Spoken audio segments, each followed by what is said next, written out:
Assalamualaikum warahmatullahi wabarakatuh. Perkenalkan, nama saya Margareta Anggun Puspita dengan NIM 23210500215. Saya dari Ekonomi Syariah. Di sini saya akan menjelaskan tentang prinsip-prinsip ekonomi Islam.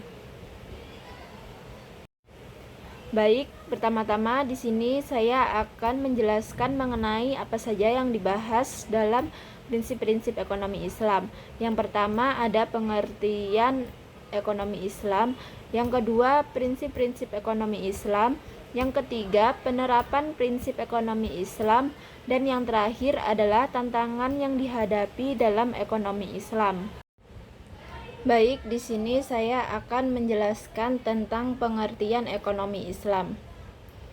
Ekonomi Islam adalah disiplin yang mempelajari perilaku manusia dalam memenuhi kebutuhan dengan sumber daya terbatas sesuai dengan prinsip syariah, meskipun awalnya ada tantangan pemisahan ekonomi dari agama. Ekonomi Islam kini diakui oleh ekonom Barat sebagai alternatif yang mampu meningkatkan kesejahteraan. Berbeda dari sistem sosialis dan kapitalis, ekonomi Islam mengatur produksi, konsumsi, dan distribusi berdasarkan tauhid, menjelaskan fenomena sosial dari perspektif Al-Quran dan As-Sunnah.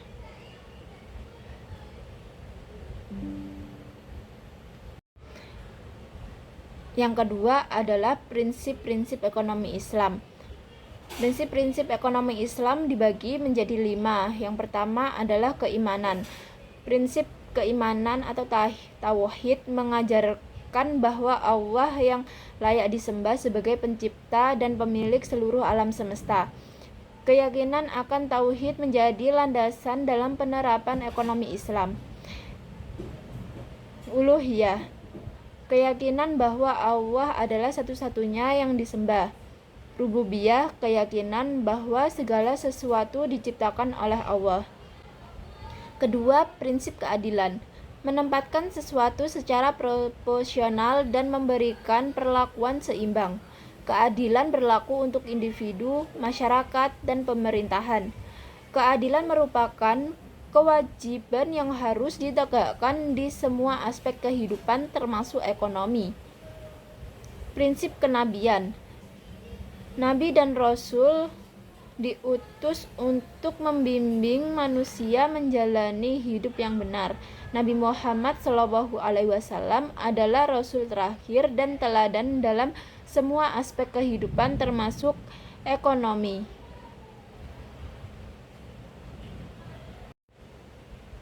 Yang keempat adalah prinsip kepemimpinan. Manusia ditunjuk oleh Allah sebagai khalifah di bumi, memiliki tanggung jawab sebagai pemimpin di tingkat individu, keluarga, dan masyarakat. Setiap pemimpin akan dimintai pertanggungjawaban atas kepemimpinannya. Pemerintah berperan dalam mengawasi dan mengatur aktivitas ekonomi untuk memastikan tidak ada pelanggaran hak asasi manusia dengan tujuan menciptakan kesejahteraan masyarakat. Dan yang terakhir atau kelima adalah prinsip dunia akhirat, mengajarkan bahwa manusia akan kembali kepada Allah setelah kehidupan di dunia. Kehidupan tidak terbatas akan dunia, tetapi berlanjut hingga akhirat. Setiap aktivitas ekonomi harus menghasilkan imbalan yang dipertanggungjawabkan di dunia dan di akhirat.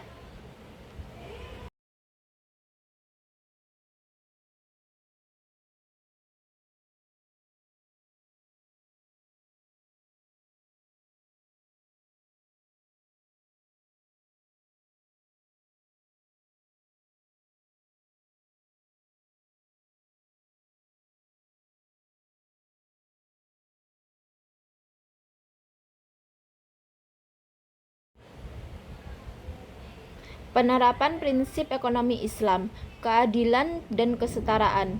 Islam menekankan pentingnya distribusi yang adil dan setara dalam hal sumber daya dan kekayaan.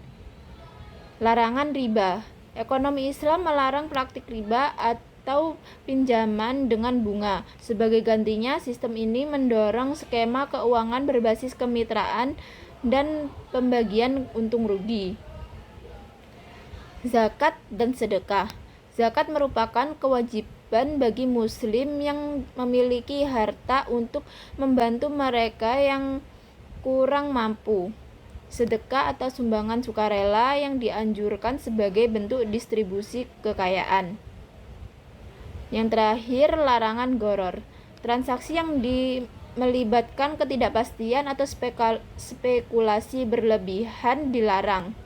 Setiap kontrak harus jelas dan transparan. Yang terakhir adalah tantangan dalam ekonomi Islam. Dalam ekonomi konvensional, permasalahan ekonomi dipandang sebagai isu alokasi sumber daya yang terbatas.